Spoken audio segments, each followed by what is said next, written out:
Donc, je vais commencer d'abord avec Jean-François Dehec, qui est aujourd'hui, si je ne me trompe pas, le chairman de Sanofi Aventis. Mais vous avez beaucoup... Non? Non. Ah, je me trompe énormément. Je préfère.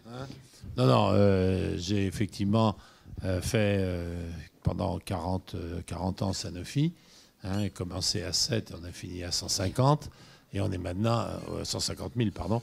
Et donc, cette société est aujourd'hui la première capitale boursière de la Bourse de Paris. Moi, je l'ai quittée complètement il y a maintenant 4 ans. 3 ans. Aucune activité avec la société. Je m'occupe encore de la partie fondation, Sanofi Espoir, donc il fait une fondation humanitaire. Et puis maintenant, je m'occupe surtout beaucoup des États généraux de l'industrie, de la conférence nationale de l'industrie, qui devient Conseil national de l'industrie. Alors tout ça sous la gauche, sous la droite, enfin plutôt sous la gauche, sous la droite, sous la gauche. Et donc je travaille sur tous les secteurs d'activité, du nucléaire à la joaillerie, avec à peu près 5000 personnes à travers la France.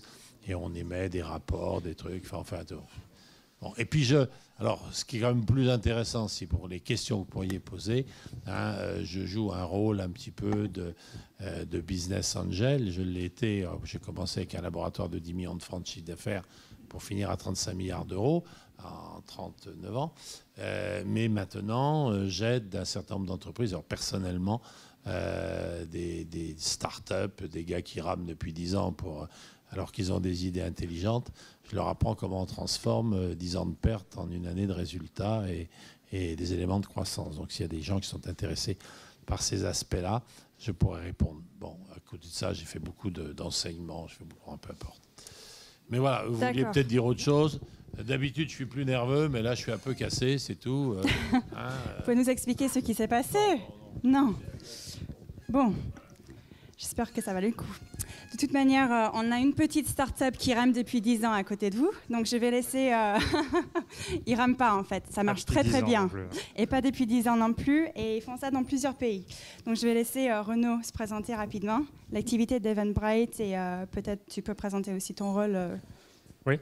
Moi, je vais le faire en anglais. Je suis plus confortable de parler en anglais. Et en fait, on a des personnes qui ne parlent pas français. Donc, on va switcher. We started Eventbrite 6 years ago. The goal of the company was to democratize ticketing. We wanted to make tools that anyone can use to organize any type of event, small, big. Today's event was organized through via our platform, and we're very happy to be associated with this event. I think it's at the core of what we do. We make things happen, and events are a big part of what the ecosystem today relies on. You get people in a room that have the same type of issues that can actually meet face-to-face and make deals and expand their companies abroad. So that's really something we're really proud of, that we are powering all these events around the world. We've been used pretty much all over the world, 170 countries, I think, this year so far. And it's been a very exciting experience so far. Great. We'll get to follow up on that shortly. So now I'm going to passe la parole to Marc, who is the director of the agency, the Val-de-Marne, and let him say a few words as well about what he does. Marc Spillerin, je suis le président du directoire de l'agence de développement du Val-de-Marne et donc je suis plutôt ici pour conclure la table ronde et parler un petit peu de la compétitivité et l'innovation. Merci. And now back to English again. We have Elad Cohen, who is from Israel, representing Israel. And you are today the VP of BizDev at StarTow. What is StarTow? Well, first of all, I'm happy to be here. I don't understand French, so I'm sorry for that. Hello to the translator. I hope I'm translated. StarTow is a very interesting story.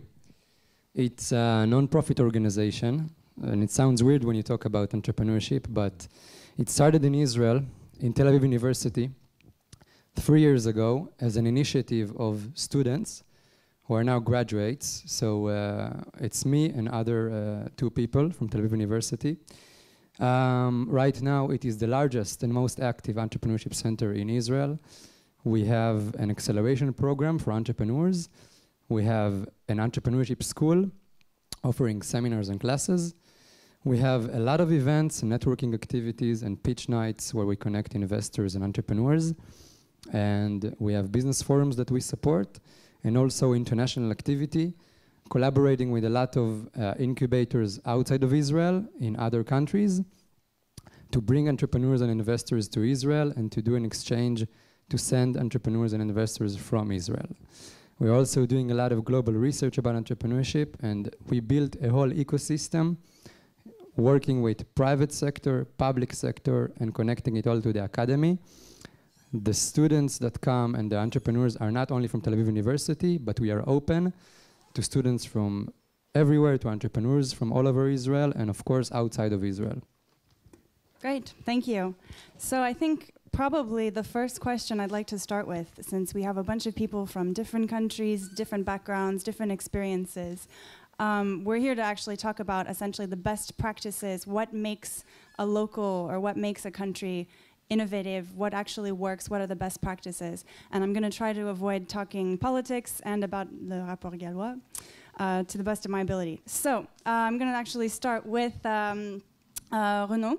So maybe you can actually start by telling us, because Eventbrite has recently gone international, and I'd love to know, I mean, you probably have seen some differences in different countries, Germany, UK, France, you guys started out in San Francisco. Where has it been, quote unquote, the easiest?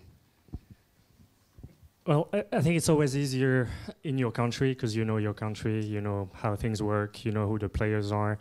It was me and two other co-founders. The two other co-founders are American, I'm French. We decided to start in the US because we really wanted to tap into the ecosystem that exists there. Startups in Silicon Valley have a big network that they can rely on. They have a lot of investors that they can rely on when they need cash. And we really wanted to be part of that. So we decided to start there and started very locally. We were first successful in the tech community in San Francisco. It's a very small community in the whole world of events, but it's still a validation for our model. So we really pushed hard in the beginning to get traction in that space, hear what people were needing as a service. And then as the years went by, we started expanding both in the US and also internationally. We fully realized the potential of our platform internationally when one day we looked at our stats and we saw that one event was selling a lot of tickets, and it wasn't in the US, it was a salsa competition in Mexico. They had used our platform that was purely in English and added some of their content in Spanish, so they had a weird mix of Spanish and English throughout the registration process. And they sold 100,000 tickets for that event. So it made us truly realize that we had something good going and that the model was applicable everywhere. One thing about internationalization is that it is not something you want to do too early. We waited almost 5 years to do it fully. It strains your resources, it requires cash to open offices, to hire people, to spend on marketing. To do it properly, I think you need to have a certain level of maturity in your company. So we waited 5 years. When we decided to fully go international, we had already been used in 170 countries throughout the world for paid and free events. So it's not like we ignored that there were all these countries using us, but we needed a fairly big round of financing to justify us going abroad. So last year we raised $50 million, pretty much for that purpose, to go international. The UK was already going strong. We had a lot of users there. They are probably the first adopters for US companies outside of the US. So it was a natural progression for us to open an office in London. And then this year we launched in pretty much every country in Europe. We started hiring people who speak these languages out of London for now, and we're just starting to hire people locally. So it's a fairly intense process. We had to decide where to go, how fast to go, what kind of marketing we would do. Every country is different. They have different laws for privacy, for e-commerce, for taking people's registration. Even in the event space, Italy has different rules than some other countries. So each time we go into a country, we have not only to build a product that's localized, that has relevant content for your place, but also look at all the rules, regulations. Can we do business there? What it's going to take to take the company to these different places?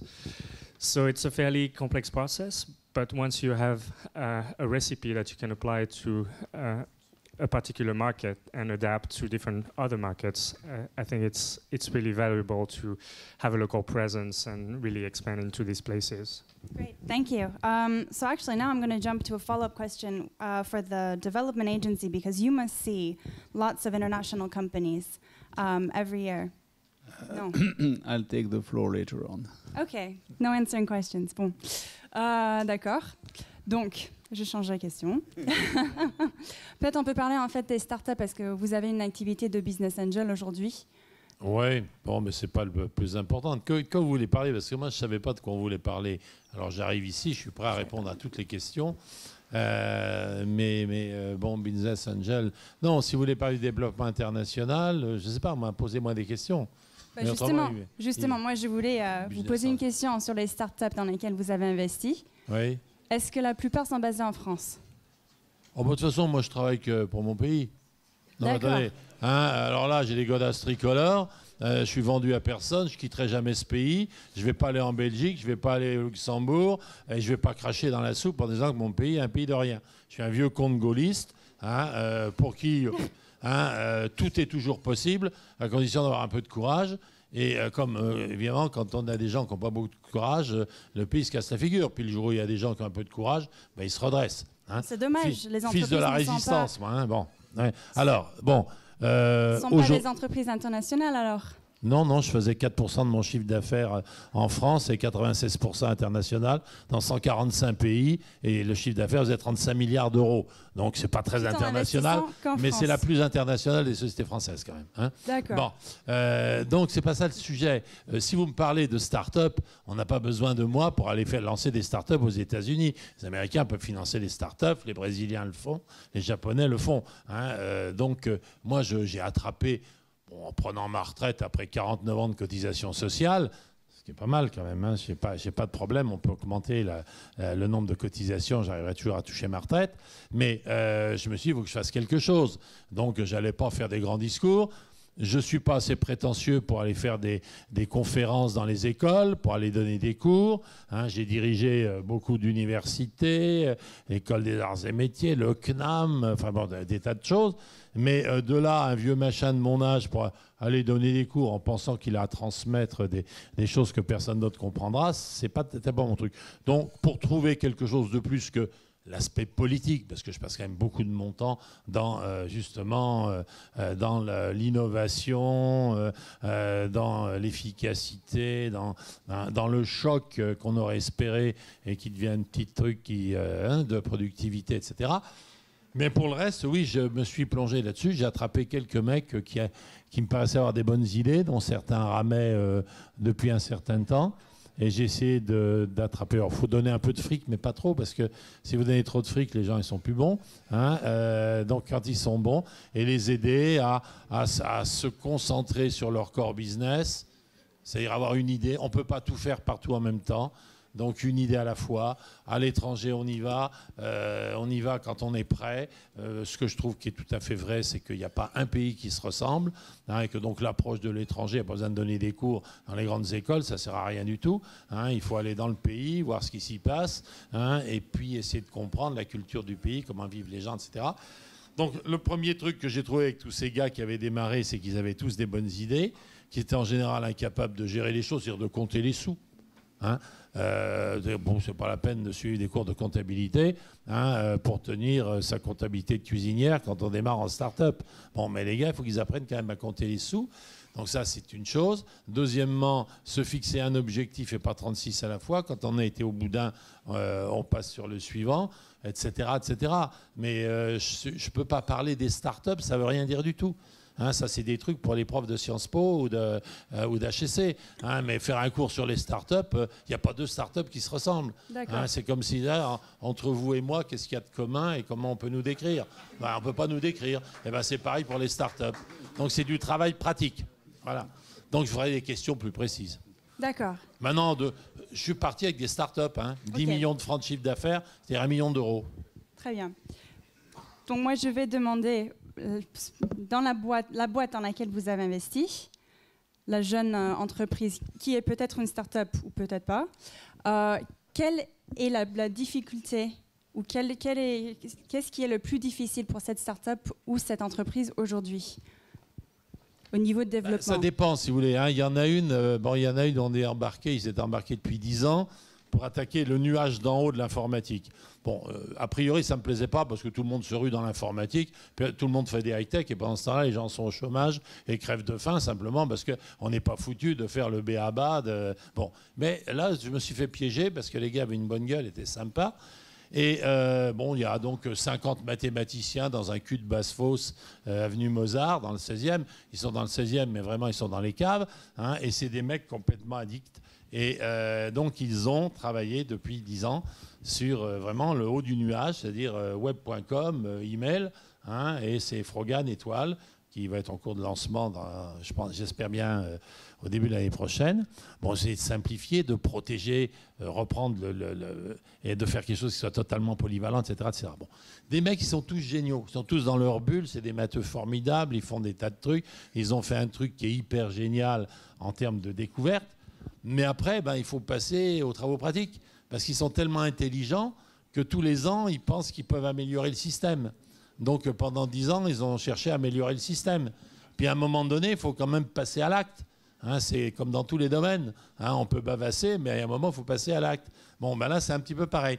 Donc les obliger à faire un planning précis et puis les suivre et les emmerder toutes les semaines ou tous les mois pour checker où ils en sont. Bon, ça, c'était le premier point. Et je pense que ça leur a permis de se mettre en route. Alors là, c'est l'affaire, ça vaut zéro. Vous foutez du pognon là-dedans. Et puis ça vaut zéro, ça vaut 100, 200, 300, 500 millions. Hein, selon que ça marche ou ça ne marche pas. Bon, il se trouve que déjà, il y a plein de choses homologuées aux États-Unis, etc. Bon, ça, c'est un autre truc. Il y a un gars qui, au lieu de vouloir faire des grands produits pharmaceutiques alors que plus personne ne peut les payer, hein, il a réfléchi. Ils ont réfléchi, une petite bande de jeunes de Marseille. Ils ont réfléchi à ce qu'étaient les produits qui avaient fait la grande pharmacopée mondiale il y a 50 ans.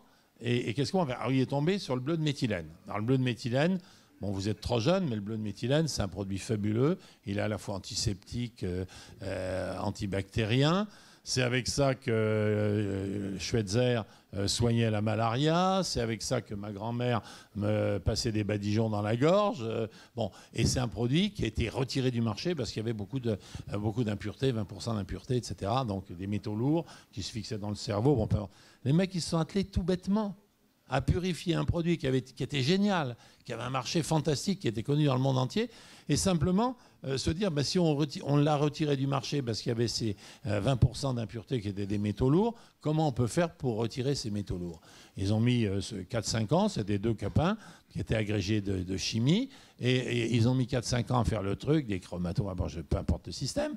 Hein, et puis après, les gars, ils sont partis avec l'idée qu'ils ont lu dans la presse que c'était bon pour l'Alzheimer, que c'était bon pour la malaria, que c'était bon pour les infections urinaires, ce qui est le seul produit, pour les empoisonnements du sang. Ils sont partis tous azimuts. Donc ils sont plantés. Hein, ils ont essayé de regarder tout un tas de produits, un spectre là. Ils ne se sont pas donné un objectif. Bon, alors là, j'ai recentré sur un objectif. 6 mois après, ils avaient une AMM européenne. Hein. Bon, l'AMM, l'autorisation de mise au marché européenne, c'est fantastique. Et ils sont maintenant allés aux États-Unis. Deuxièmement, quand ils ont commencé à avoir un truc qu'ils disaient pas maman, parce qu'ils ont quand même bien breveté leur truc, ils ont commencé à l'avoir dans tous les pays du monde. Moi, pour monter Sanofi, je n'avais pas les moyens, en commençant, d'aller aux États-Unis, qui était le plus grand marché mondial, au Japon, qui était le 2e marché mondial. Qu'est-ce que je suis allé faire? Je suis allé partout où tous les autres n'allaient pas.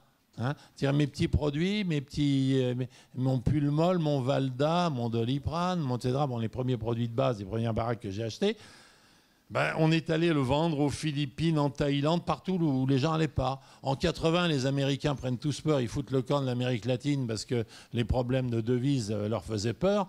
Nous, on ne savait pas ce que c'était que les devises, on n'avait rien à foutre. On a été racheter des tas de trucs à bon marché parce qu'ils se tiraient tellement vite, c'était pire qu'à Saigon à la fin de la guerre du Vietnam. Hein, et on a pu racheter pour très peu de choses. Et on est devenu très très rapidement les numéros 1 de toute l'Amérique latine avec des positions énormes. L'opportunité ensuite de faire les choses dans le temps. On serait parti directement aux États-Unis, je pense que Sanofi n'existerait pas. hein, parce qu'on serait planté. Il ne faut pas avoir la prétention de faire tous les secteurs, tous les pays. Et puis après, ben voilà, je crois qu'il y en a d'autres, je pourrais vous en citer d'autres. Mais moi, je trouve, alors pour parler de ce pays, hein, aujourd'hui, puisque quand même le rapport gallois, il y a haut comme ça de rapport de la conférence nationale des États généraux de l'industrie. Bon, qu'est-ce qui nous manque? Il nous manque, on a des gens intelligents. Ils ne sont pas capables de passer à l'acte. Pourquoi? Parce qu'on a des immenses centres de recherche. Hein.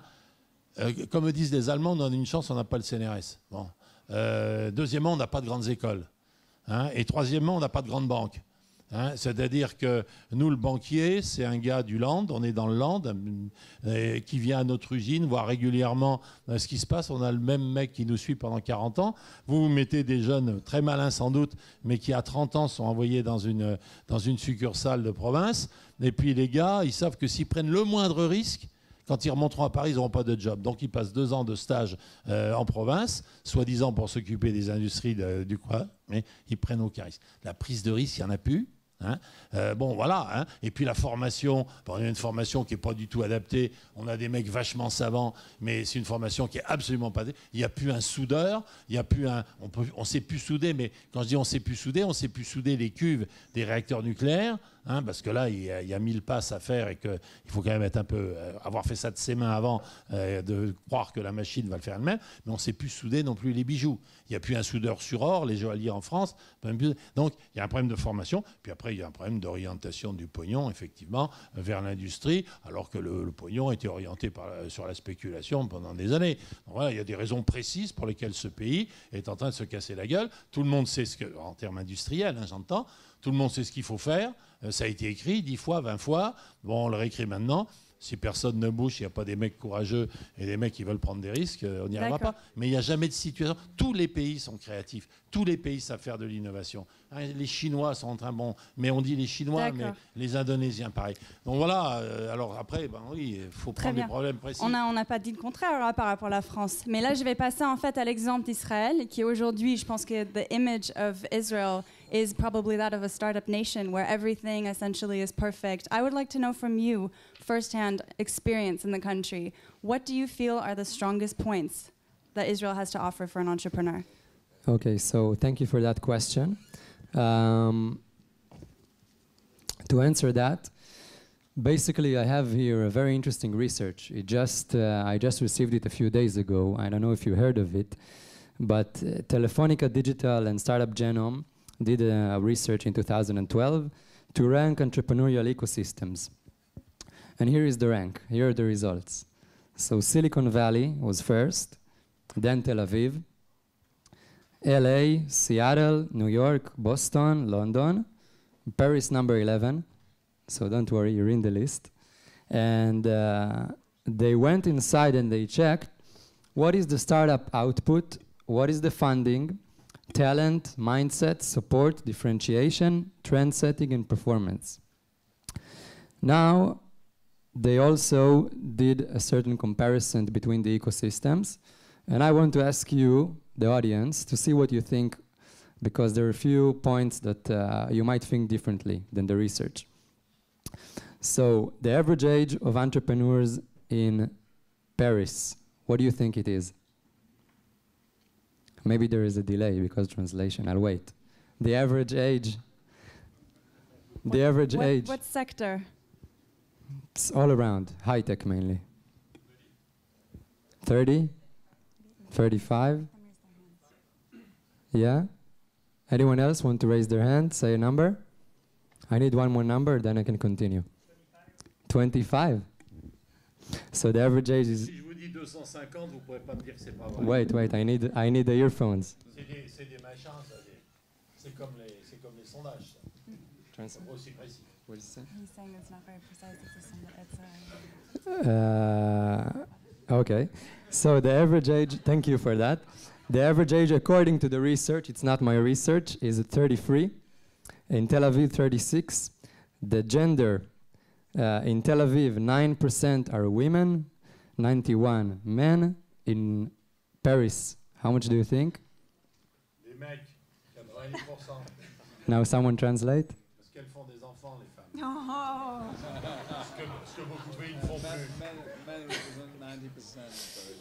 93. 93. Oh, okay. I will just refer to the number. Please give a high number. 93% men and 7% women. Silicon Valley is 10 to 90, so we don't have to feel bad, I guess. Serial entrepreneurs in Israel, 47%. In Paris, 10. no, not 10. Guess? 37. Work hours per day in Israel. Stop laughing, come on. I believe in you. Interesting. I believe in you.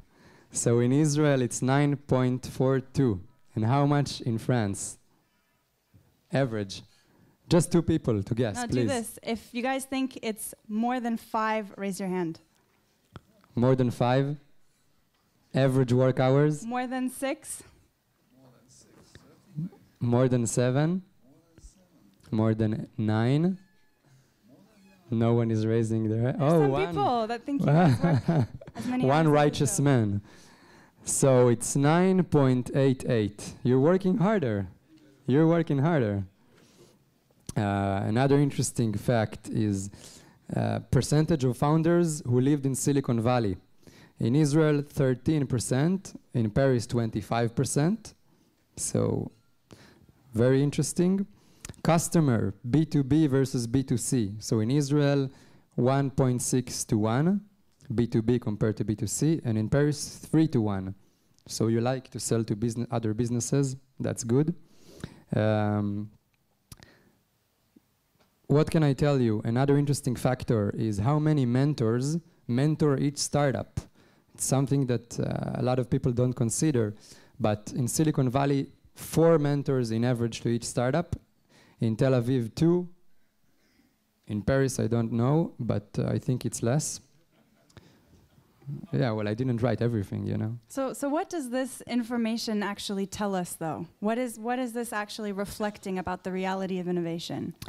First of all, it's interesting information. It is. Okay. Yeah.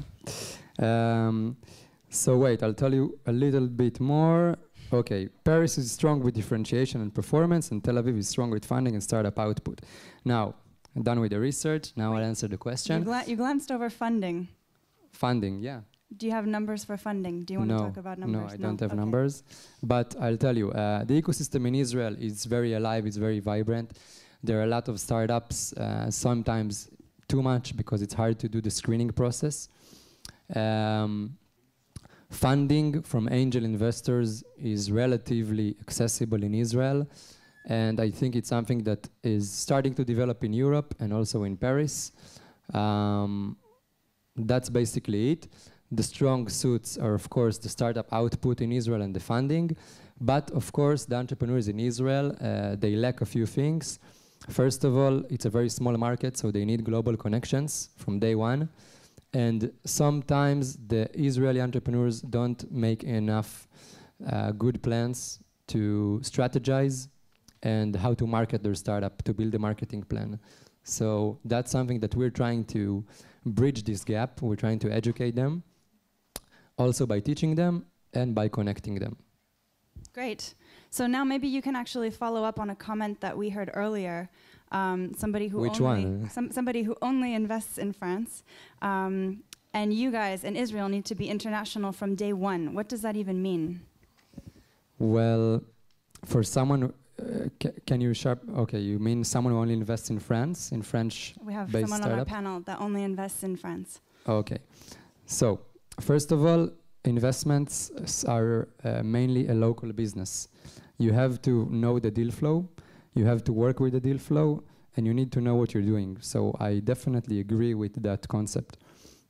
But Israeli companies have a very small market, a very competitive market, and we have to go global from day one. We cannot trade with our neighbors, so we have to think of larger markets, Europe and Asia and Australia and United States, of course, and Latin America, South America. So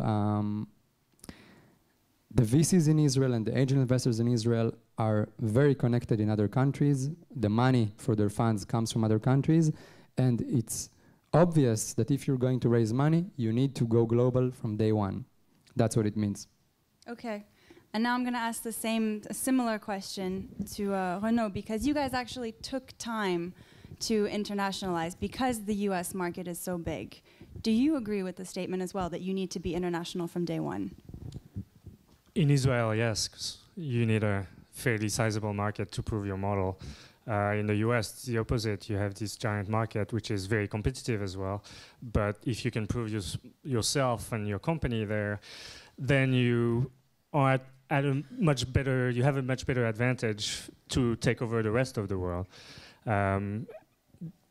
It's clear in this research that Silicon Valley still is far more advanced in its ecosystem of the startup world.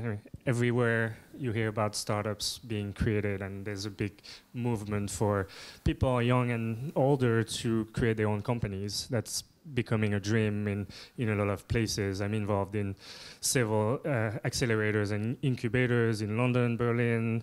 I was in Tel Aviv recently to meet some of them as well.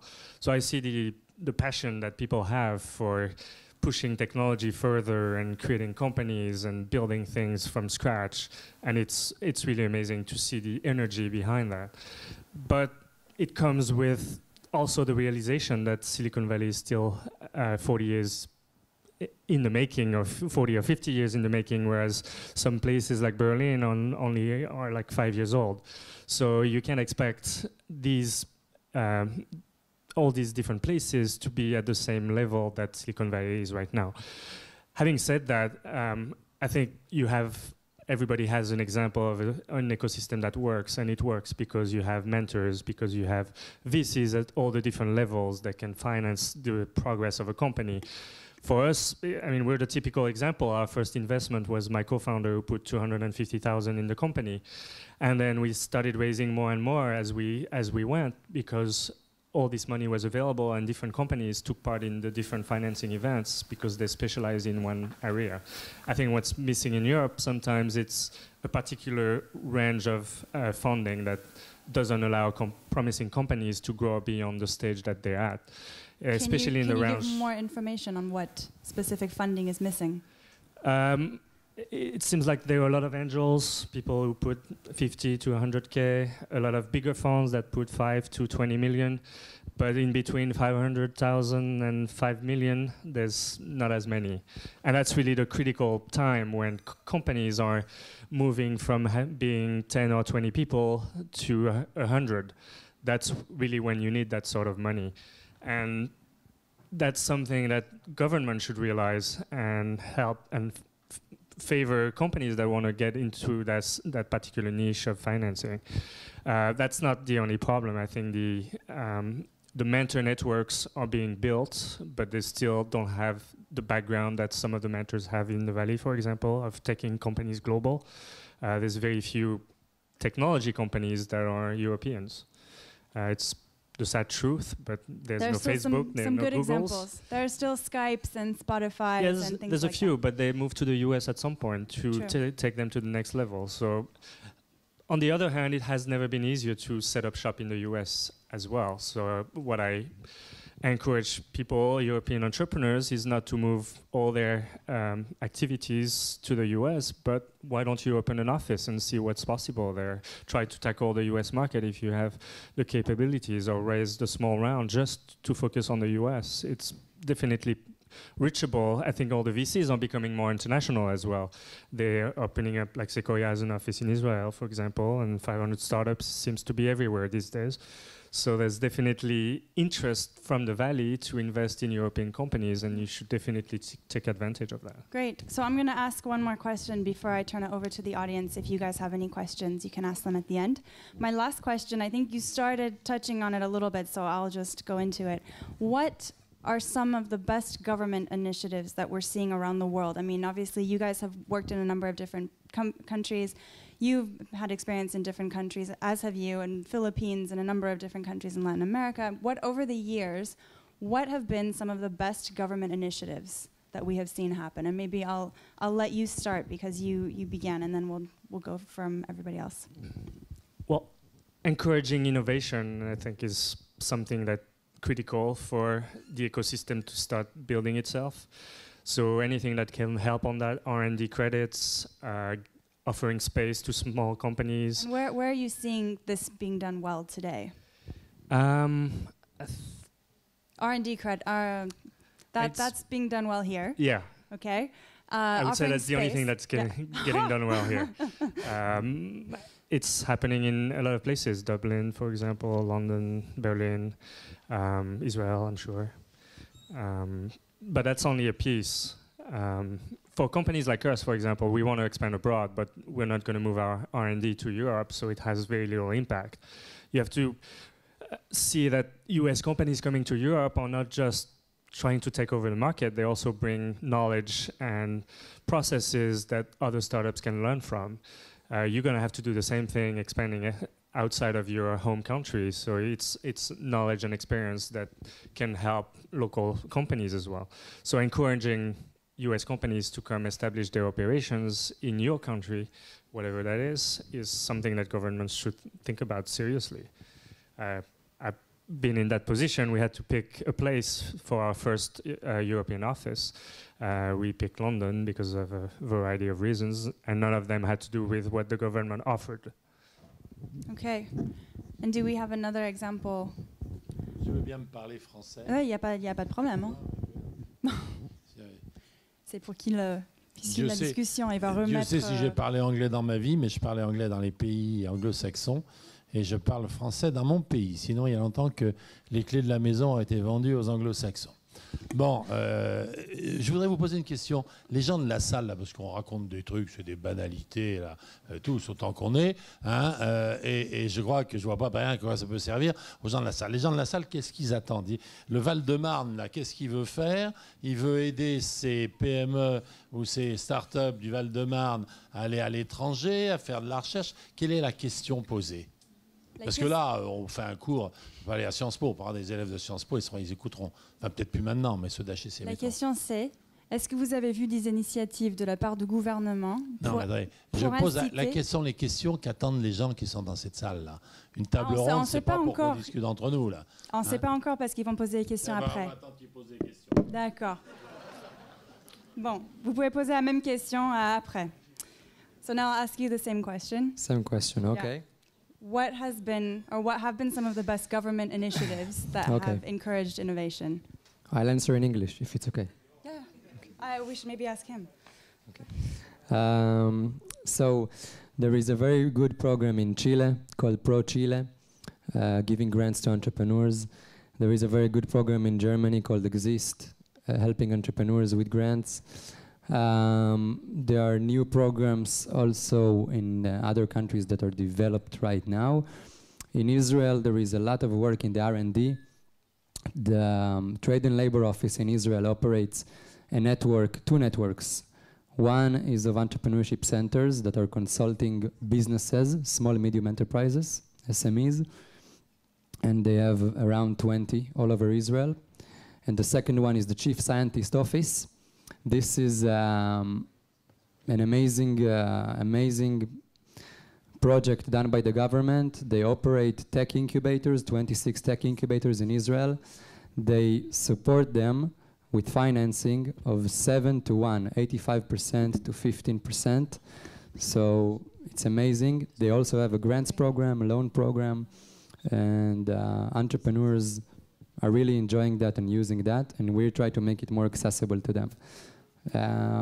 It's a good question because it's very important to mix the involvement of the government with the private sector, and you don't have to wait for the private sector to take the government. You can do it. This process can come from both ends, from top down and bottom up. And a country that will take that model and will apply it will create a better ecosystem in a shorter time. Okay, thank you. Now we're going to go to questions de la salle. Donc si vous avez des questions, vous pouvez les poser en anglais ou en français. We have a microphone somewhere, so if you guys have any questions for the people on stage, and somebody please ask the same question that I asked earlier, just so we can have it be answered. En français. Je vais vous demander en fait de vous présenter et de poser une question. Merci. Ok, bonjour, je m'appelle Grégoire, j'ai monté une boîte qui s'appelle Tactile, et concrètement j'ai une question, c'est, alors je sais qu'on ne peut pas résumer 40 ans d'histoire de Sanofi en 5 minutes, mais j'aurais bien aimé connaître comment on passe de 7 rats de laboratoire à une entreprise comme Sanofi, dans les grandes lignes, vraiment pour voir un peu comment ça s'est... En fait, quelles ont été les grosses étapes, ou même ce qui a permis de déclencher le... Bah quand même, hein, dans le temps, on a acheté à peu près 300 sociétés à travers le monde dans les 40 ans et on a fait 36 métiers. C'est-à-dire la concentration sur le core business, tout ça, c'est des conneries. C'est pas avec ça qu'on bâtit des empires. On bâtit des petits machins mesquins.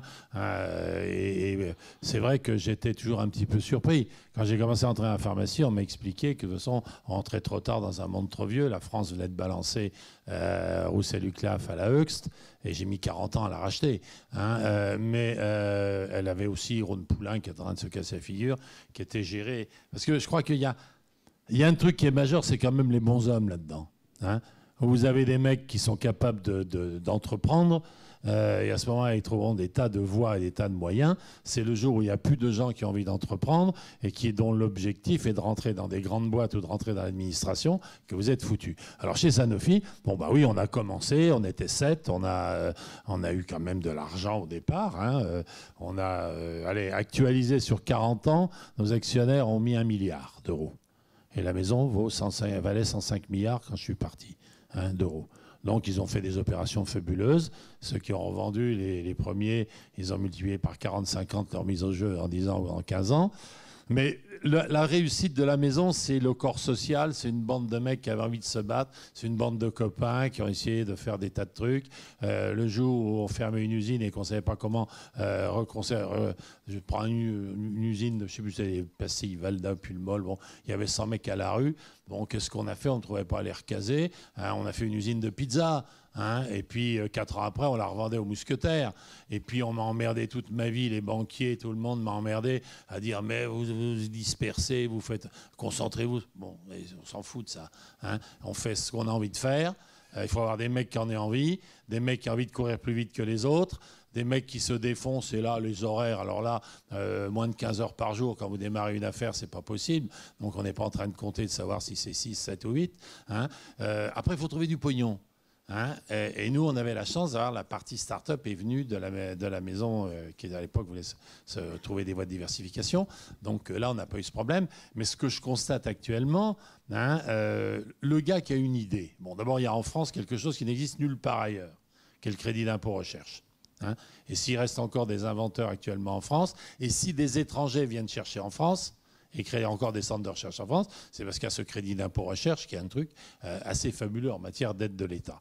Bon, par contre, effectivement, on a des tas de défauts, mais l'étape d'après, puisque je vois que vous êtes quand même des créateurs d'entreprises, sinon vous ne m'auriez pas posé la question, l'étape d'après qui est la plus difficile, c'est quand vous commencez à faire les quelques premiers millions d'euros, 4, 5, 6 millions d'euros, et que vous avez besoin de passer le pas, là, vous ne pouvez plus taper dans la poche des copains, des amis, des familles. Enfin, j'ai l'affaire dont je vous parle sur le net, là, qui a 12 ans, qui rame depuis 12 ans. Bon, les gars, ils sont allés chercher du pognon dans 105 copains ou relations, etc., par petits morceaux. Et là, arrivé au moment où sauter le pas pour en faire une vraie affaire, là, il n'y a plus personne pour financer, parce que les banques, elles ne financent pas tant qu'elles ne sont pas sûres que ça rapportera du pognon, surtout maintenant, c'était déjà vrai. Donc, il y a un vrai sujet. Alors, on crée des banques de l'industrie, ça ne sert à rien, parce que c'est peanuts, il faut trouver des centaines de milliards pour l'ensemble des activités. Donc, on a beaucoup de mal. Donc là, il y a des vraies difficultés en France. Mais comment on fait? Oui, on avance, quoi. Et puis, quand ça ne marche pas, peut-être, enfin pour moi en tout cas, moi, j'ai toujours considéré que j'étais responsable des gens que j'embauchais. Mais quand j'ai dit que j'étais responsable, j'en ai quand même eu 150 000 par un moment, j'ai jamais viré un mec. J'ai viré 150 présidents ou directeurs généraux. Parce que ça peut valser. En général, il n'y a pas de mauvaise entreprise, il n'y a que des mauvais patrons. Hein. Mais les mecs que vous avez embauchés, vous en êtes responsables. Donc ça crée un corps social qui fait que les mecs courent, que les mecs travaillent le week-end s'il faut, qui ne vous emmerdent pas avec leurs horaires de travail, mais du portier au PDG. Hein. Bon, voilà des choses, mais je ne veux pas vous parler de l'histoire de Sanofi, ça serait trop long. Mais qu'on parle un peu des bons hommes, parce que parler du fric, parler des incitations de l'État, parler des banques, tout ça c'est pas d'intérêt. Est-ce qu'on est capable de générer des gens? D'abord un mec qui tire la machine, hein, qui est vraiment peut-être Dieu le Père dans le système, parce que la démocratie dans l'entreprise, ça marche pas tellement. Hein, en tout cas, ça marche pour aller en faillite, mais ça marche pas tellement pour faire des grandes réussites. Mais il faut par contre avoir créé un contexte social qui fait que tout le monde a le sentiment de réussir.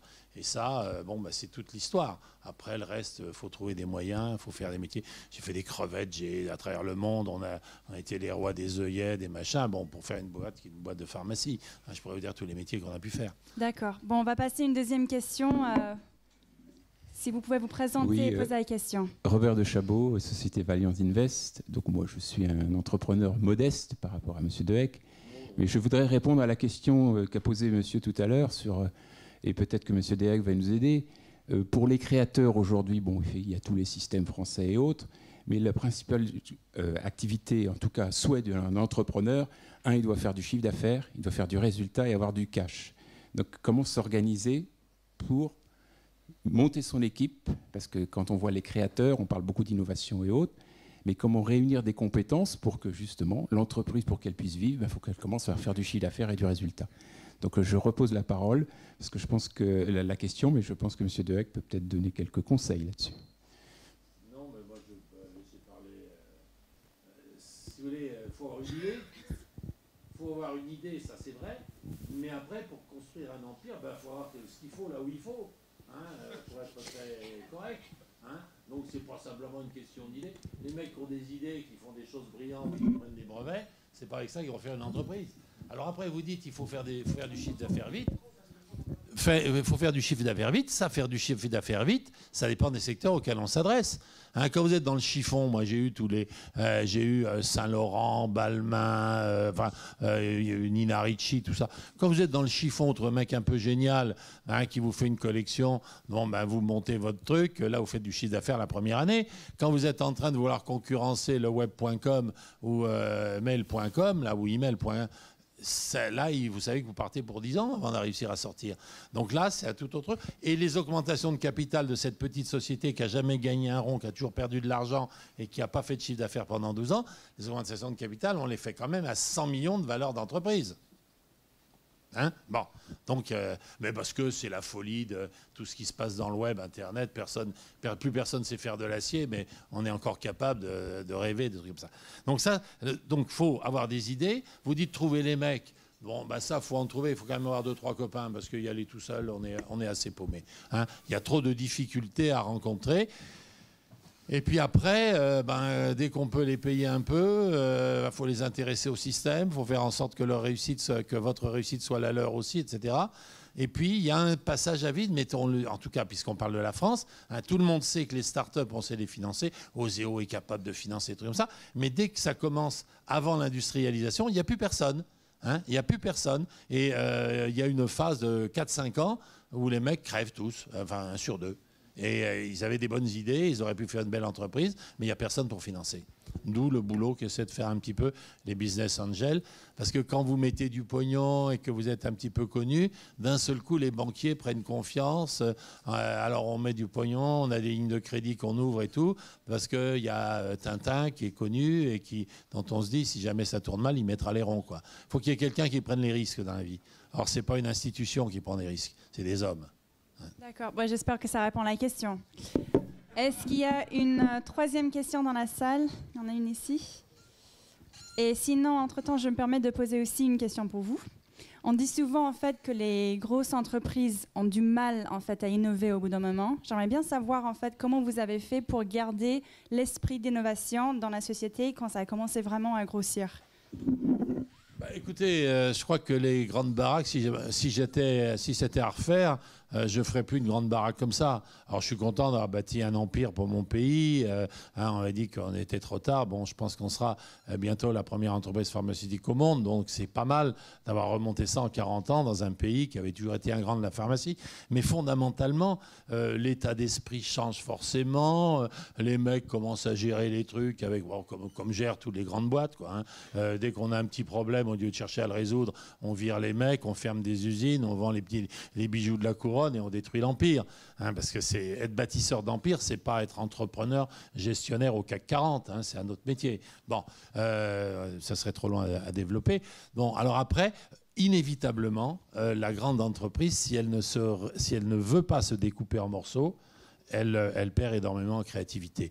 Alors bon, dans le monde de la pharmacie, on raconte des salades habituelles, les biotechnologies. Voilà. En 78, on expliquait qu'il n'y aurait plus que des produits biotechnologiques. Je pense que moi, j'ai toujours pensé que la diversité des cultures, l'innovation, c'est un problème culturel.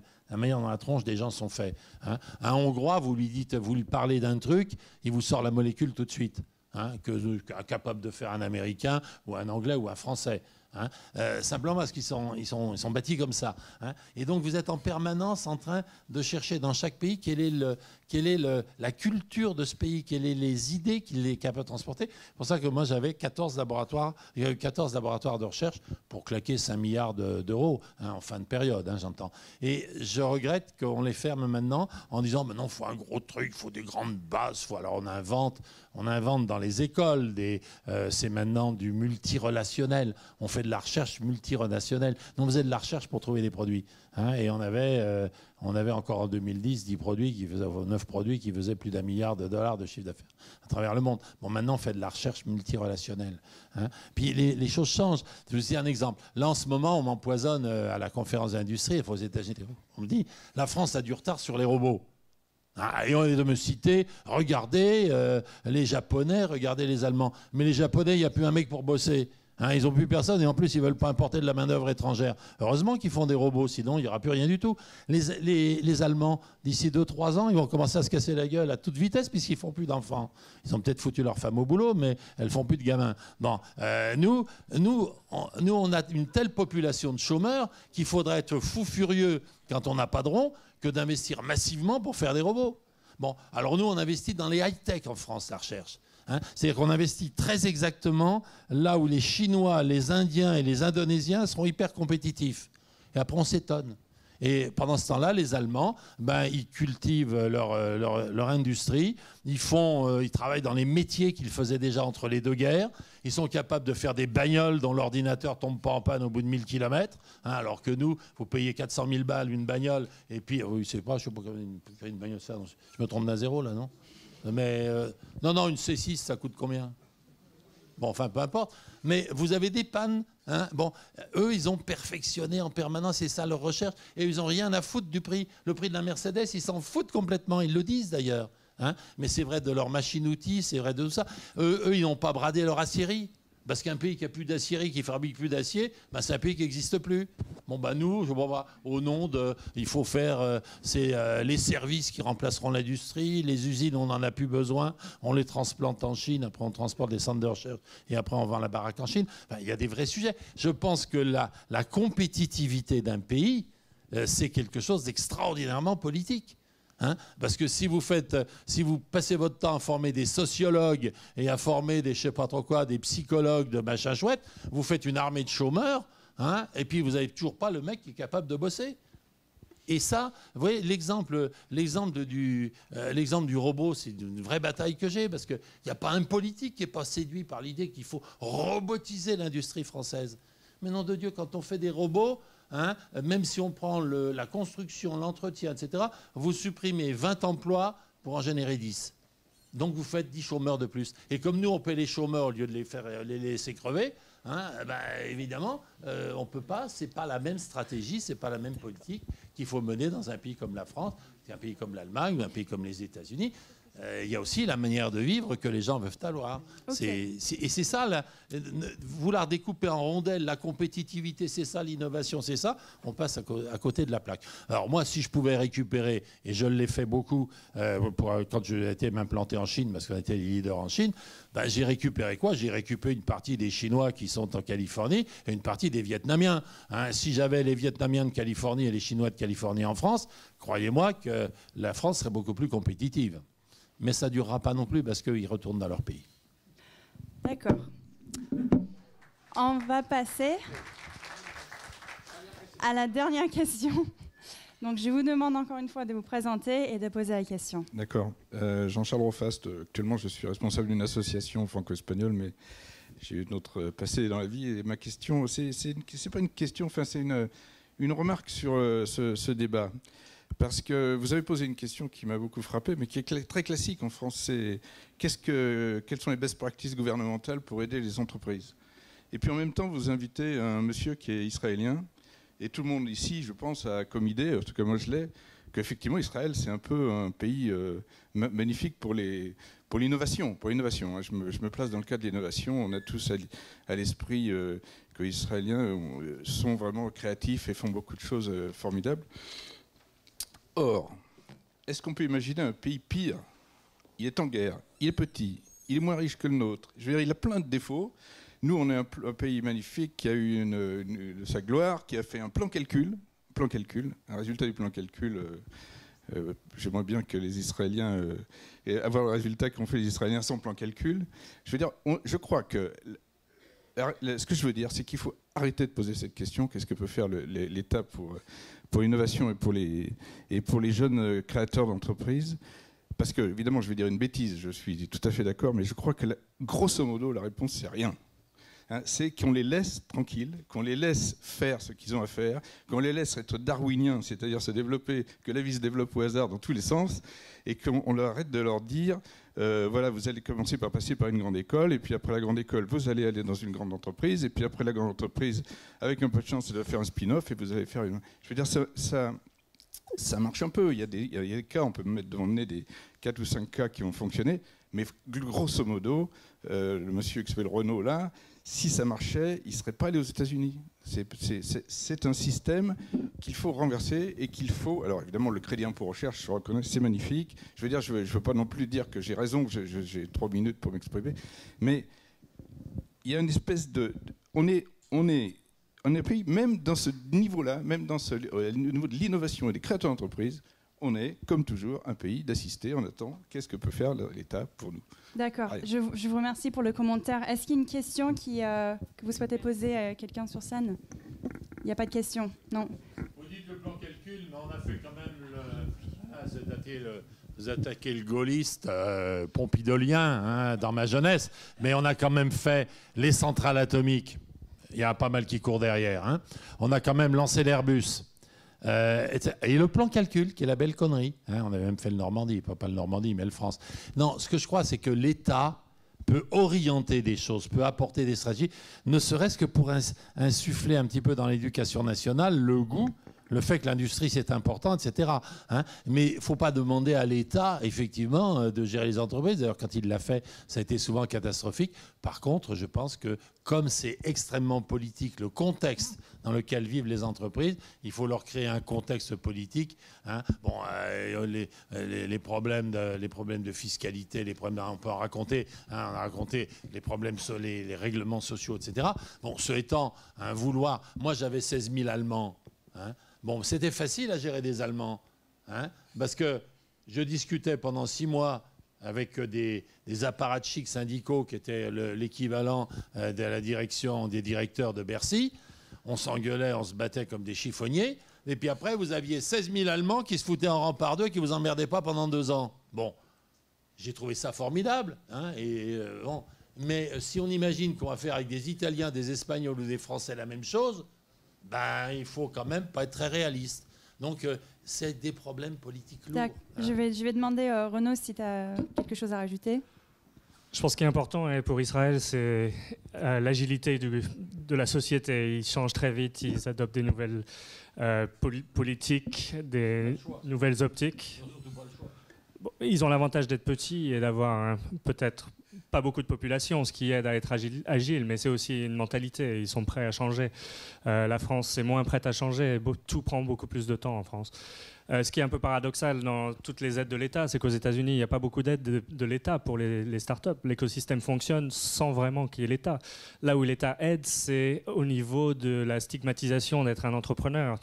Il y a l'American Dream, ça existe, c'est une réalité pour quelques gens, mais pour la plupart, personne ne l'atteindra. Mais il n'y a pas de... Quand on dit qu'on est entrepreneur, les gens admirent ça plutôt qu'ils ne les détestent ou pensent qu'ils sont des exploiteurs de prolétariat. Je ne sais pas comment on dit ça, mais quand on rentre en France, c'est vrai que le discours est très différent. Le gouvernement... Et les gouvernements européens en général font face à la globalisation.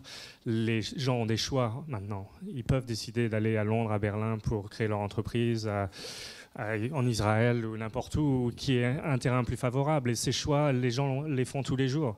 Les startups que j'ai rencontrées en France, plusieurs sont partis déjà aux États-Unis, d'autres sont installés à Berlin. Donc il y en a d'autres qui viennent à Paris, mais je pense que le rôle du gouvernement, c'est d'encourager ça, plus que d'essayer de légaliser ou de donner trop d'aide aux jeunes entrepreneurs. Je pense que c'est bien, mais ça ne fait pas tout. Ok, je vais laisser Israël répondre aussi. I think I have nothing to add after everything that was being said here. I will tell you a little bit about Israel. The story is I think it's known. We have, it's a small country, we can trade with our neighbors. We have army units that are technological, and a lot of developments come from there. And the story of entrepreneurship in Israel, it started many, many years ago. It started almost 20, 25 years ago with the first VC funds that came to Israel, and it was really a bet of American institutional investors and VCs, and then it developed a whole industry.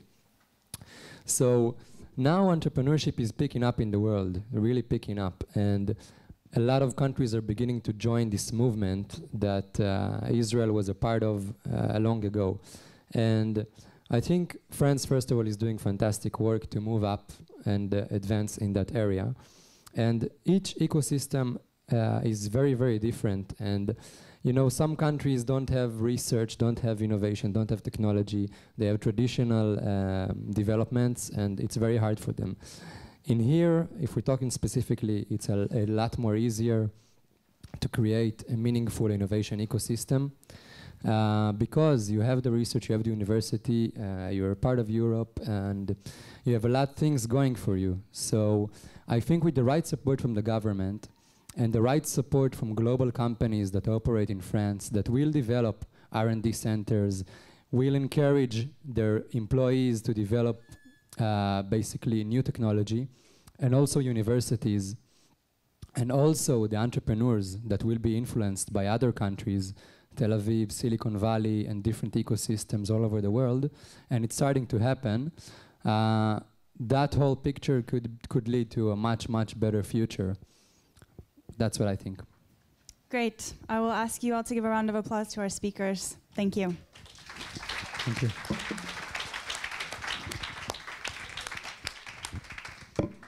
And now we have a couple of concluding remarks. Donc je vais repasser la parole. Ok. Je repasse la parole à Monsieur Spelran pour faire la conclusion de la journée. Merci beaucoup. Bon, j'ai le très agréable devoir de constater le grand succès de cette 8e édition de Mitinov. Et j'ai le très agréable devoir de remercier un certain nombre d'institutions et de personnes qui nous ont aidés. Je voudrais d'abord remercier les 72 partenaires de Mitinov. Comme ils sont 72, vous comprendrez bien sûr, je ne les cite pas. Je voudrais remercier les 41 ou 42 exposants qui nous ont fait l'amitié d'être présents et qui ont largement animé cette journée. Je voudrais aussi remercier les 800 et quelques participants, puisque c'est eux qui ont été le moteur de la journée. I would like especially to thank the foreign companies. 150 of them were present today. And I would especially mention companies coming from China, Spain, Italy, and some participants coming from Israel, my neighbor, Brazil, India, and I'm certainly forget some other countries. Donc, nous avons eu le plaisir d'un grand succès. Je vais aussi, de façon un peu égoïste, remercier l'ensemble des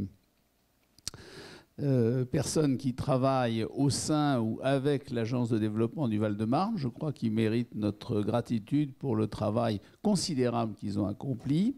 Et ceci me permet de vous dire que dès demain, nous allons réfléchir à l'organisation de la 9e session de Mitinov en 2013.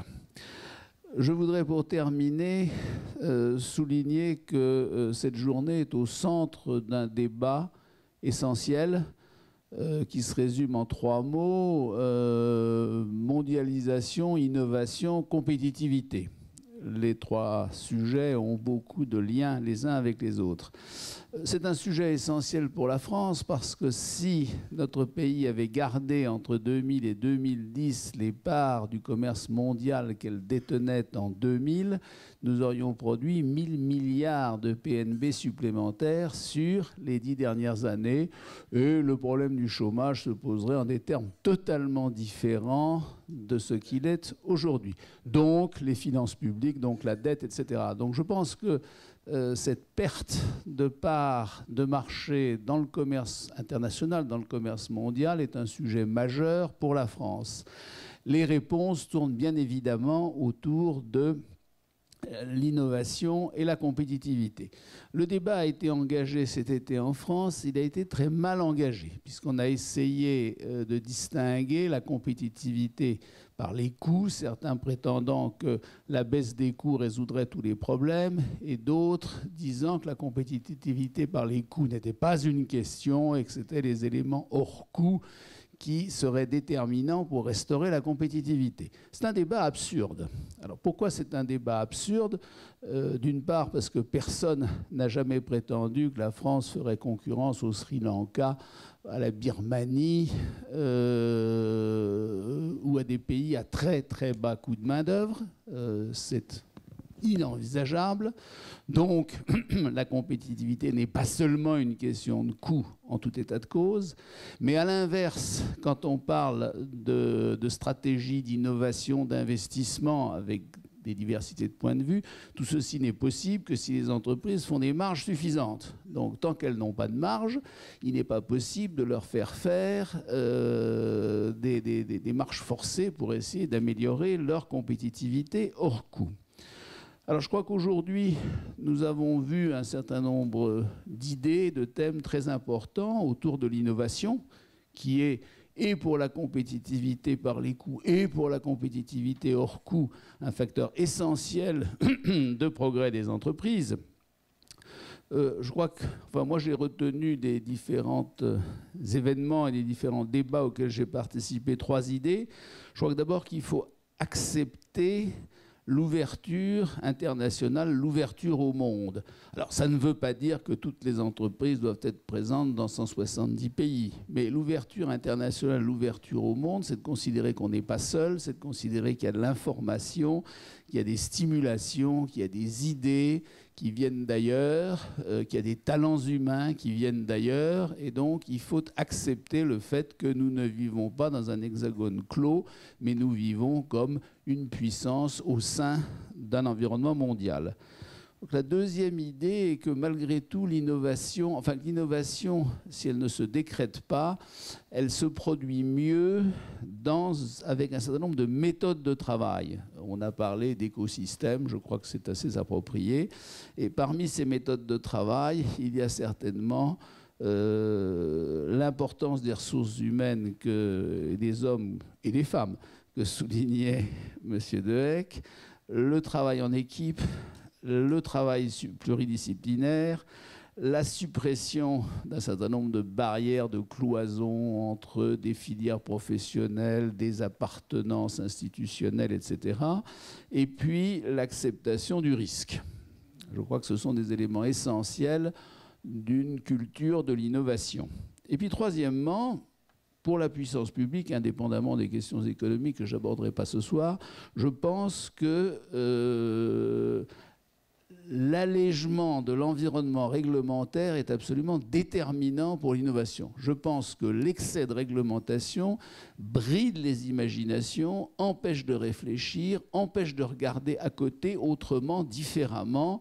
Si il faut avoir fait tel diplôme, avoir tel agrément, telle autorisation préalable, satisfaire à telle règle, etc., avec l'ensemble de cette réglementation, on tue certainement la capacité d'innovation spontanée et naturelle des créateurs d'entreprises. Il y en a beaucoup parmi vous. Donc, je formulerai un vœu, c'est qu'on parle plus d'allègement de la réglementation. Il faudrait vraiment en couper une partie importante au niveau français et au niveau européen, parce que l'Europe en a fait beaucoup, mais nous avons l'art d'en faire beaucoup nous-mêmes, voire d'en faire quelques-unes qui sont à la limite contradictoires. Donc, moins de réglementation, ce serait certainement excellent pour notre innovation. Ceci dit, je vous remercie tous et je... Alors... J'avais dit que je ne parlerais pas de finances dans cette affaire. Mais sur les finances, il y a beaucoup de choses qu'on pourrait dire. Mais j'avais dit que je parlerais uniquement de l'écosystème hors finance. Mais vous avez raison de dire... Dans le Val-de-Marne.